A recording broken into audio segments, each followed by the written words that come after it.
तो मैं भोपाल से हूँ, भोपाली हूँ, लेकिन इंदौर ज़्यादा दूर नहीं है, तो आपसे कनेक्ट कर सकती हूँ।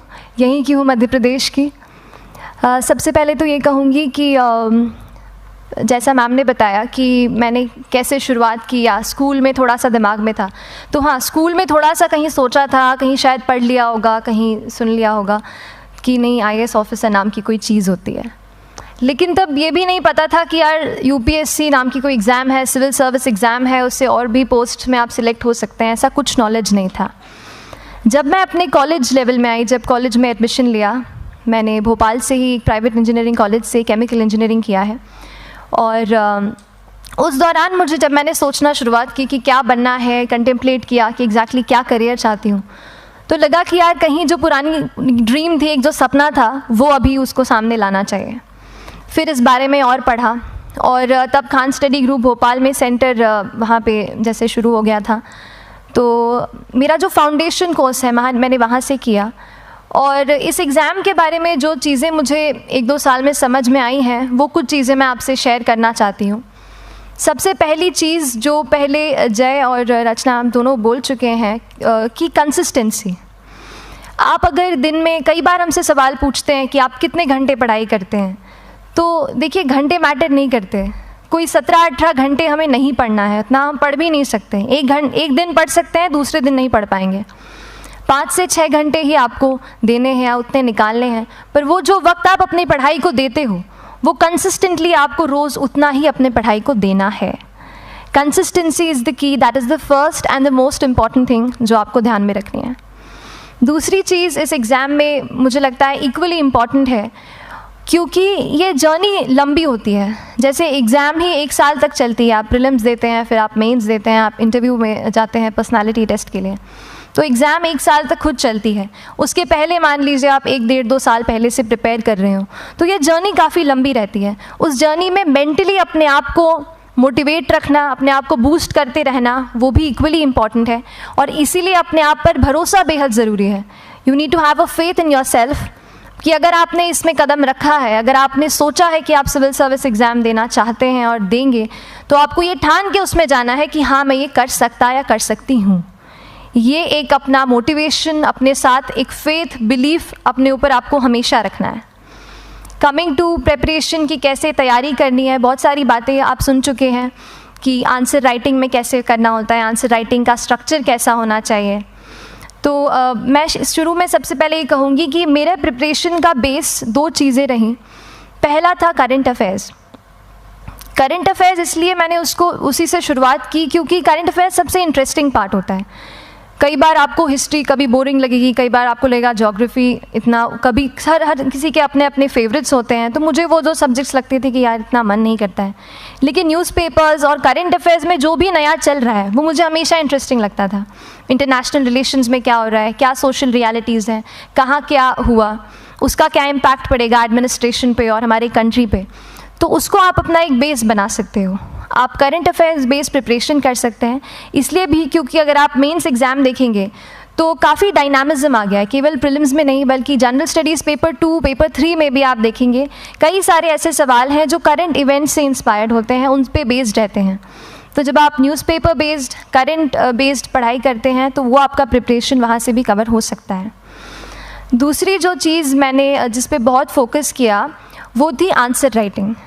तो आंसर राइटिंग का, जैसे खान सर बता रहे थे कि आंसर राइटिंग की प्रैक्टिस बहुत की, तो उसके पीछे मेरा ये था कि जब मैं हमेशा प्रीलिम्स का कोई भी पेपर टेस्ट देती थी, हम मॉक टेस्ट देते हैं, तो मॉक टेस्ट देती थी तो हमेशा मेरे मार्क्स करीब 90 to 110, 120, इससे ऊपर मेरे कभी मार्क्स नहीं जाते थे। तो मुझे हमेशा ये डर था कि यार प्रीलिम्स में कहीं मेरा कुछ, क्योंकि कट ऑफ भी इसी कुछ रेंज में जाता है, तो हमेशा लगता था कि यार कुछ गड़बड़ यहाँ ना हो जाए। लेकिन जब मैंने आंसर राइटिंग की और मेंस एग्ज़ाम के बारे में जाना, तब मुझे लगा कि आंसर राइटिंग एक ऐसी चीज़ है, मेंस एक ऐसा फेज़ है सिविल सर्विस एग्ज़ाम का जहाँ पे आप अच्छे से तैयारी कर सकते हैं। And if you have written the answers, if you know कि you have covered the points well, if you have included उसमें कुछ आपने facts, international reports, government schemes, आपने कुछ ऐसे उसमें सॉल्व भी डाला है, तो जो रिज़ल्ट आएगा वो सेटिस्फैक्ट्री ही आएगा, अच्छा ही आएगा। तो मेंस एक ऐसा पार्ट है जिस पे आप काफ़ी बैंक ऑन कर सकते हो। मैं जब पर्सनालिटी टेस्ट भी मैंने दिया तो इस बार भी आप नंबर्स देखेंगे तो आसपास की रैंक के हिसाब से मेरे नंबर्स उसमें कम हैं, लेकिन it is just the general studies and the answer writing part, जो मेंस के जो वो है मार्क्स हैं या मेंस का जो एक फैक्टर रहा, वो मेरे लिए सबसे ज़्यादा इंपॉर्टेंट डिसाइडिंग फैक्टर रहा है। तो अपना एक्सपीरियंस यही बताऊंगी कि आंसर राइटिंग पे आप विशेष फोकस कीजिए। जैसा स्ट्रक्चर आपको बता ही चुके हैं कि इंट्रोडक्शन में कैसे आपको शॉर्ट रखना है, बॉडी एंड देन कंक्लूजन, उसमें छोटी चीज़ जैसे मैं अभी मेंशन कर रही थी, आप एक इंश्योर कीजिए कि देखिए जो भी एग्जामिनर आपकी कॉपी चेक कर रहे हैं वो दिन में 10, 15, 20 कॉपीज़ चेक कर रहे हैं, तो उन सब से आपको अलग कैसे आप अपनी कॉपी दिखा सकते हो, ये चीज़ आपका प्रेजेंटेशन और आप जिस तरीके से आंसर लिखते हो कंटेंट को, वो मैटर करेगा। आप इंश्योर कर सकते हैं कि आपके आंसर में कुछ फैक्ट्स, गवर्नमेंट की स्कीम्स, कुछ कमिटीज़ बैठती हैं, जैसे एक प्रिवेसी पे justice BN Shri Krishna committee की रिपोर्ट आई है, तो आप मान लीजिए आपको कोई प्रिवेसी पे सवाल आ गया तो आपने उन कमेटी का नाम कोट कर दिया। ऐसे बहुत सारी कमिटीज़ होती हैं। कुछ इंटरनेशनल रिपोर्ट्स आते हैं, वो आप उनको इनके बारे में लिख सकते हैं। इंडिया का मैप आप बना सकते हैं। मैंने सीख लिया था कि 10-15 सेकेंड्स में कैसे जल्दी से मैप बनाना है और उस पर कैसे पॉइंट कुछ करना है, कुछ लोकेट करना है। तो ये कुछ ऐसी चीज़ें हैं जो आपके आंसर्स को एनरिच करेंगी और प्रेजेंटेबल बनाएंगी। तो इस तरीके से आंसर्स पे जैसे हम क्लास करते हैं, लेकिन उसके साथ साथ आपको ये कोशिश करनी है कि 1 से 2 आंसर पर डे आपको ज़रूर लिखने ही लिखने हैं, apart from the test series that you are doing. Answer writing से 2-3 चीज़ें होती हैं, ना केवल हमारी एक लिखने का हमें समझ आता है हम क्या लिखते हैं कैसा है, पर हमारा कॉम्प्रिहेंशन भी इम्प्रूव होता है। हमें कितना समझ में आया वो भी हमें खुद समझ आता है जब हम आंसर्स लिखते हैं। और इसीलिए आंसर राइटिंग पे आप फोकस कीजिए, 1 से 2 आंसर ज़रूर लिखिए। और आंसर राइटिंग के बाद the third pillar of my preparation जो काफ़ी इंपॉर्टेंट जिसने रोल प्ले किया, that was tests and test series and mocks. देखिए हम पढ़ रहे हैं यहाँ पर, I will also come to the point कि हम कैसे दिल्ली, भोपाल और इंदौर में प्रिपेयर करके बिना दिल्ली जाए हम कैसे कर सकते हैं, I will come to that point. पर उसके पहले टेस्ट की थोड़ी बात कर लेती हूँ कि टेस्ट देना क्यों ज़रूरी है। हम ये जो एग्ज़ाम दे रहे हैं सिविल सर्विस की, ये एक ऑल इंडिया लेवल एग्ज़ाम है and this cut throat competition. तो उसके लिए आप केवल पढ़ते रहें, सारी बुक्स, मटेरियल्स, स्टैंडर्ड ये करंट का सब पढ़ लें, लेकिन अगर आप ये नहीं जज कर पाए कि आपका क्या लेवल है at an all India level, तो चीज़ें समझ में आप नहीं, मतलब आप आगे नहीं बढ़ पाएंगे या सही डायरेक्शन नहीं पकड़ पाएंगे। तो इसलिए आप टेस्ट से घबराइए मत। कई बार टेस्ट का इनर्शिया होता है, ऐसे लगता है कि जब तक पूरा सिलेबस कंप्लीट नहीं कर लूँ तब तक टेस्ट नहीं दूंगा, लेकिन सच में बात ये होती है कि जब तक हम GS के मतलब पेपर देने अंदर भी घुसते हैं ना, तब भी उस सेकंड पे लग रहा होता है कि कुछ छूट गया है हमारा। तो ये चीज़ होगी ही, इसीलिए ये मैं कभी मत सोचिए कि जब तक पूरा सिलेबस नहीं कर लूँ टेस्ट नहीं दूंगा। जैसे आपका एक थोड़ा बेस बन जाता है प्रिपरेशन का, आप टेस्ट दीजिए, चाहे वो प्रीलिम्स का MCQ का टेस्ट हो या मेंस का राइटिंग स्किल की प्रैक्टिस हो, टेस्ट पे आप फोकस कीजिए। उसके बाद टेस्ट केवल देने के लिए नहीं देना है, उसको एनालाइज भी अच्छे से करना है। When you get the answer hints, when you get the answer keys, analyse properly कि आपकी क्या गलती हुई है और उससे भी सीखने की कोशिश कीजिए कि क्या कुछ नया मुझे इस टेस्ट पेपर से या इस आंसर कॉपी से मिल सकता है। तो इस तरह से टेस्ट पे भी आप फोकस कीजिए। And I will come lastly to the point कि जब मैंने प्रिपरेशन शुरू की थी अपने कॉलेज के 2nd ईयर 3rd ईयर आते आते, तो मन में बहुत सारे फियर्स थे। मैं भी एक नॉर्मल फैमिली से हूँ, मेरे फैमिली में किसी ने आज तक सिविल सर्विस का पेपर भी नहीं लिखा था, तो मन में बहुत सारे फियर्स थे, डाउट्स थे, क्या होगा, कैसे होगा। तो हो सकता है आपके मन में भी ऐसा हो। और हम जैसे यहाँ रहते हैं, हम सोचते हैं कि दिल्ली जाना तो सबसे ज़रूरी है, उसके बिना तो ये एग्ज़ाम हो ही नहीं सकती। तो उस पर मैं एक चीज़ बताना चाहूँगी कि जैसे KSG जैसे इंस्टीट्यूट हैं, जो फैकल्टी भी हमें वही मिलती है जो दिल्ली में पढ़ा रहे हैं, तो ये एक बहुत पॉजिटिव पॉइंट है कि क्वालिटी का कोई दिक्कत नहीं आएगी। बस एक चीज़ है, आप ज्वाइन करते हैं class, that will only provide you a direction.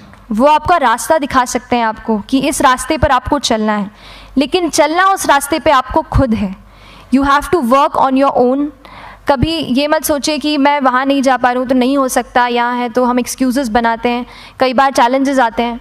तो मैंने कॉलेज के साथ प्रिपरेशन की, तो उसमें भी काफ़ी दिक्कत आती थी। कभी कभार कॉलेज की एग्ज़ाम होती थी तो इसमें मैं अपना उतना वक्त नहीं दे पाती थी। तो उस मोमेंट पे फिर प्लानिंग ने मुझे बहुत हेल्प किया कि हम किस तरीके से अपने कॉलेज के एग्ज़ाम के लिए प्लान कर लें। जैसे मैंने इंजीनियरिंग की है और मुझे पता है कि हम इंजीनियर्स 1 महीने से ज़्यादा पहले से पढ़ते नहीं हैं। पढ़ते हैं क्या? तो वो चीज़ आप ध्यान रख सकते हो, उसको अपना स्ट्रॉन्ग पॉइंट बना सकते हो। 1 से 1.5 महीना जब exam is approaching, I use to plan my entire syllabus का प्रिंट आउट निकाल के I use to make my notes, उस तरीके से उसको मैं उसको संभाल लेती थी। तो whenever you are managing those things together, focus on planning, किस तरीके से आप एक माइक्रो प्लान बनाएं, अपना डेली एक प्लान बनाएं, वीकली टारगेट सेट करें और एक ब्रॉड विजन दिमाग में रखें कि ब्रॉडली आप मंथ्स में क्या कवर करने वाले हैं। अगर आप प्लानिंग अच्छे से करते हैं तो ज़्यादातर पोर्शन आपका वहीं से कवर हो जाता है, और जब आप टारगेट्स बनाते हैं, उनको टिक करते हैं, तो एक सेंस ऑफ कंप्लीशन भी आपको मिलता है कि yes I am on the right path और मैं सही जा रहा हूँ या जा रही हूँ। तो इस तरीके से प्लानिंग पे भी इक्वली फोकस कीजिए। एंड बस यही सिंगल बिगेस्ट मैसेज मेरी तरफ से यही रहेगा कि आपने अगर ठान लिया है, अगर आप सोचते हैं कि आप एग्ज़ाम क्रैक कर सकते हैं, तो आपको रोकने वाला और कोई नहीं, आप खुद ही हो सकते हैं।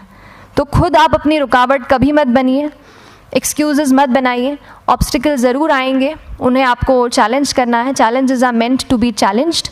तो सही तरीके से अपने ऑब्स्टिकल्स को हैंडल कीजिए, और इस एग्ज़ाम में अगर आप सही स्ट्रैटेजी रखते हैं तो आप अपने एक अटैम्प्ट में ही इसको क्रैक कर सकते हैं। एंड एनीवेज आप जो भी अटैम्प्ट नेक्स्ट रखते हैं, दिल में यही रखिएगा कि जो ये मेरा नेक्स्ट अटैम्प्ट होने वाला है, ये मेरा बेस्ट अटैम्प्ट होने वाला है। कभी भी इस एग्ज़ाम को हाफ हार्टेडली मत दीजिए कि चलो दे के देखता हूँ कैसा है पैटर्न का एग्ज़ाम का। अगर एग्ज़ाम का पैटर्न देखना है ना, तो घर पे 3 घंटा टाइम लगा के एग्ज़ाम दे दो, बस केवल पैटर्न देखने के लिए एग्ज़ाम अटैम्प्ट मत कीजिए। जब आप एग्जामिनेशन हॉल में जा रहे हैं या कोई अटैम्प्ट आपने सेट किया है, तो अपना सब कुछ उस एग्ज़ाम को दीजिए, अपना टाइम, एनर्जी, फोकस, जितना भी करेक्ट आप उसमें पॉजिटिविटी डाल सकते हैं उसको दीजिए, एंड पूरी तैयारी के साथ ही इस पेपर को दीजिए, and I am sure that you will succeed. So till then, all the very best to you and good luck. Thank you so much.